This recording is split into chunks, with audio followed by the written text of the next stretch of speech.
Hello, everybody. Welcome back to another episode of Bobcat Corner. This is Stephen Vitt again talking. Episode number 61 of Bobcat Corner, by the way. And this is going to be more of a uh, shorter kind of episode going on here, not extensive as like the last few. And this is just going to be about me talking briefly, and I mean briefly, my initial thoughts on what happened the other day on Thursday night, the game between the Ohio Bobcats and the Rutgers Scarlet Knights. I watched it. I watched the whole game at length, uh, back and forth, back and forth thing going on there. Um, Initially, we were, keeping up pace with Rutgers very early on, even though there are like issues developing right away, specifically on special teams, which don't get me started with that. But um, yeah, we were like trying to like trade punches, so to speak, with Rutgers early on. It was like 7-7, then back and forth, and then at some point Rutgers started to pull away. They started really taking it to us. 31-14. It was late in the second quarter. It was 31-14. Things at that point, up until that point, things were not looking so good for the Ohio Bobcats, to be honest with you, because we were having a wide variety of issues going on. Special teams, defense was not looking so great. Definitely the first half, they were not looking so great. Uh, there were some adjustments made by the defense in the second half, some. That was clearly seen by me. I saw some adjustments made on defense in the second half. Certain other adjustments were not made, unfortunately, but we'll get to that in more broad detail when we do a Bobcat Corner Live, the first Bobcat Corner live stream much later in September. But again, this is just brief. I'm talking about my initial thoughts. Put this in a nutshell here, because I'm not going to be too long-winded here. My initial thoughts are this: there were some things to like. There were some things to like about this game, even though it comes out as a 3-point loss to Rutgers. Rutgers defeats Ohio 34-31. Okay, but considering how many people going into this game, when they looked at this game at face value, initially, like months ago, they were like, "Oh, Rutgers, they're just gonna defend their turf. They're gonna just crush Ohio by 40, 50 points." I mean, I heard it, guys. I heard it from many people, many outsiders. They didn't even give us a chance in this game, even though we were going into this as the defending Mid American Conference champions, but no respect given to us. Okay. But yeah, 34-31, that's not the worst case scenario, guys. And like I said, there are some positive things to take from this loss, even though you don't like to lose at all, obviously. But there are some good things to take from this loss. Some things you can look back on and you go like, yeah, we did this, we did that. I'm glad that we did this, and I'm glad we did that. Uh, and before I get lost in my train of thought, Parker Navarro. I can't say enough good things about that guy, our starting quarterback. Uh, I'm not going to go through stats. I'm not going to go through that. This is like in a nutshell kind of stuff here for this episode. But Parker Navarro, what can you say about him? He's every bit as advertised as a quarterback, as an athlete, as a player on the football field. And Parker Navarro, he was one of the main reasons why we even stayed in that game. If Parker Navarro doesn't do what he did in that game, then we're not talking about a 3-point loss. We're talking about more of a blowout if Parker doesn't do what he does. So it's very key for him to do what he did in this game, in the yards that he got on the ground running, but also passing. And I do think this is key for Parker individually as a player, is that he's a quarterback, not a running back slash wide receiver. He's a quarterback. And so his responsibility is to find ways to get the ball out, to pass the ball to wide receivers or tight ends, whoever the open man is. And so I believe Parker Navarro made really good judgment calls in this game. I really believe that he was seeing the field well. He just took what Rutgers defense, he just took what the defense gave him, whatever was available out there. He made the most of it. Early on, there were like a few issues with the snaps, like the center, Nick Marinero. He has, it's like first game, butterflies, so to speak, where it's like, okay, you kind of like nervous a little bit and then get high snaps to the quarterback. It happens. First game of the season, it happens.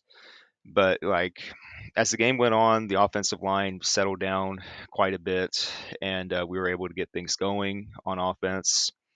Like I said, we were down at one point, 31-14, and we could have easily just packed our bags and just let Rutgers steamroll us, but that's not the case.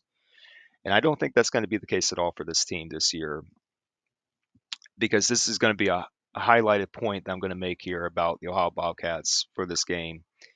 What I really, really liked, thumbs up, what I really liked about this game, even though it was a loss, what I really liked about this game was that the Ohio Bobcats showed mental toughness. I have an odd feeling that the Bobcats players and coaches are listening to some of what I say, because I've highlighted this point a lot, is that mental toughness has got to improve for the Ohio Bobcats. We have to be in the right mindset, the right frame of mind, so to speak, when we're approaching these games. Because these Power Four conference opponents, they're not going to just give anything to us. Not even a team like Rutgers, and definitely not West Virginia, our next opponent, for the home opener, September 6th.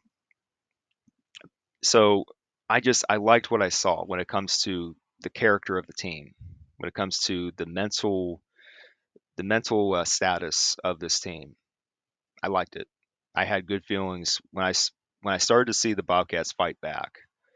They had a long drive to get that field goal and make it 31-17 before first half ended. Then the second half they scored two more touchdowns to tie the game 31. The fact that we even had a chance to get this says a lot. It says a lot about our character as a team and where we're potentially going in the future, short term and long term future. So if we can continue to keep that kind of mindset, what we just showed here against Rutgers, that hey, we're going to keep fighting through this no matter what we're dealing with, because like I said, special teams was just terrible. I'm being honest. The special teams unit, I'm hoping the special teams units, players on the special teams in particular, I'm hoping they start, really fixing their stuff, because if special teams was even somewhat more competent than what they were in this game, then we possibly could have won this game. The blocked punt for the touchdown for Rutgers, that hurt. And that was one of the key things that separated Rutgers from us. And also the fact that Rutgers head coach Greg Schiano, um, he went for it just about, not every single time, but it seemed like just about every single time he went for it on fourth down. And credit to him, because Greg Schiano, he made the right call there as a head coach, because he knew on the opposite side of the ball that if he gave the ball back to Parker Navarro, especially late in the fourth quarter, if he gave it back to Parker, then chances are likely that Parker would have one last touchdown drive, and the Bobcats could be winning by a point.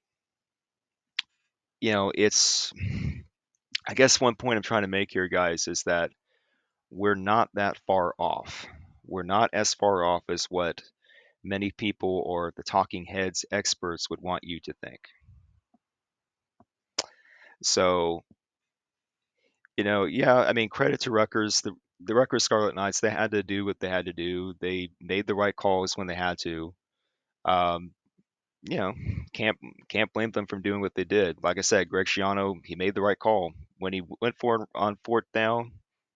Made the right call, especially at the very end of the game when you have to run out the clock. Put it in your quarterback's hands, Ethan Kaliakmanis. Put it in his hands so he can throw it to DT Sheffield to get that first down, and then boom, Rutgers runs out the clock, they win by 3.